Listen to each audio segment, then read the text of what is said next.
Hello everybody. Ciao, ciao. So today we are gonna have a look at a beautiful blade that is even as beautiful as controversial. It is a big blade, as you can see. It's the maker calls it Katana. The maker is a very well known, as you can see from the etching. It's a Kiku Matsuda blade.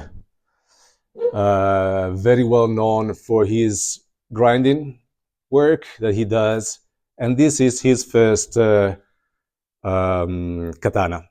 The reason why I say that is very controversial, let me put it down so maybe I can show you a little bit better from above and from different angles the work that has been done by Kiku Matsuda.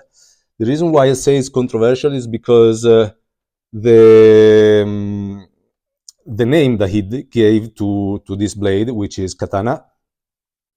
And when I posted the picture of this blade on a forum, on a Facebook forum about katanas, I mean, they all went nuts.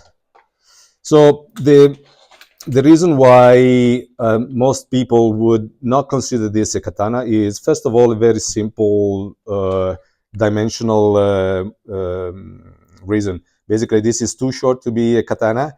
There are strict rules in order to call something a katana or wakizashi, and this is within the dimension of a wakizashi. So is not a katana. This is 450 millimeters, and the katana should be bigger than this. The other thing is that there is a sort of finger choy, a ricasso, which are not part of a katana, and the etching, the kind of steel that is used. This is OU31, a modern steel, not the traditional steel that is used in katana.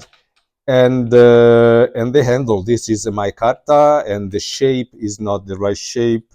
And so even if I'm not an expert on katanas, so basically these are all the reasons why these, for those who are into katanas, cannot be called katana. However, they went all the way to call it a thing.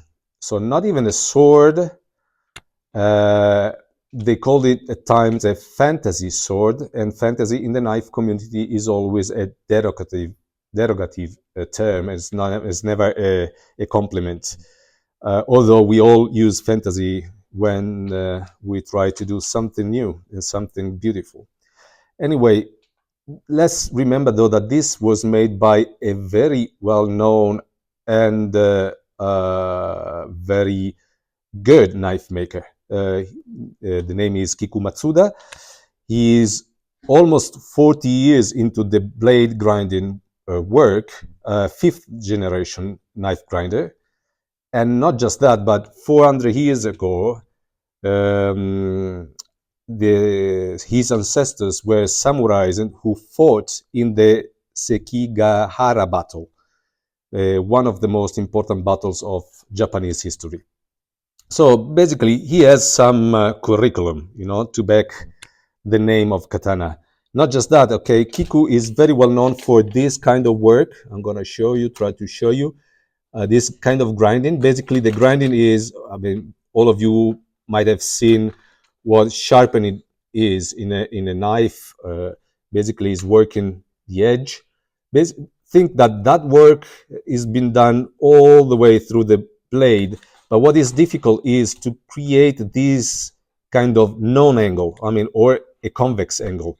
It's called hamaguri in Japanese. I know I'm for sure butchering the pronunciation of the word. And he's probably the best in the world in working, in grinding blades. And he does this kind of grinding. He does twist, double, triple grindings, all freehand, and all within the same blade. Not in this case. There is only I'm looking at it, and I think there is only the one kind of grinding. There is this little false edge that makes the blade even more beautiful, in my opinion. There is the typical etching of all his work that is all, it's for artistic reasons and even to protect the blade from rust. And the handle is micarta. And as I was saying, basically Kiku Matsuda is a very well-known knife maker with an incredible background. For sure, he knows very well what a katana is and the rules behind in the katana world. So I was wondering why he would do this. I think probably because being someone, although he is 80 or even older than 80 years old, he still works freehand on the blades, and he has been a very innovative person. I mean, very artistic, and his work is very was groundbreaking at the beginning when he was doing all different shapes of blades, and so controversial for sure, especially in the Japanese world. So I was wondering, maybe he has been calling this katana for exact that reason, for the reason of being innovative, in order to say, look, probably the first katana was an innovation in the world, probably the first straight katana was an innovation, and probably the wakizashi, the first one, was an innovation. So why don't we innovate anymore in the world of katanas? I mean, I'm sure that those of you that are more familiar to the katana world will not agree with me, but that's my interpretation. Going back to the blade itself, I think it is fantastic. The feeling in the hand is, I mean, look, is very thick. It's a strong, hard, and probably they are not wrong, is probably the best fantasy sword out there. I mean, if we want to call it a fantasy, but not for sure in a derogative way, but in a positive way. Anyway, let's keep this video a little bit short. So maybe I will do a maybe more in-depth review of Kiku Matsuda work and this blade in the future video. For the time being, I say hello to all of you. Ciao ragazzi, and see you next time. Ciao.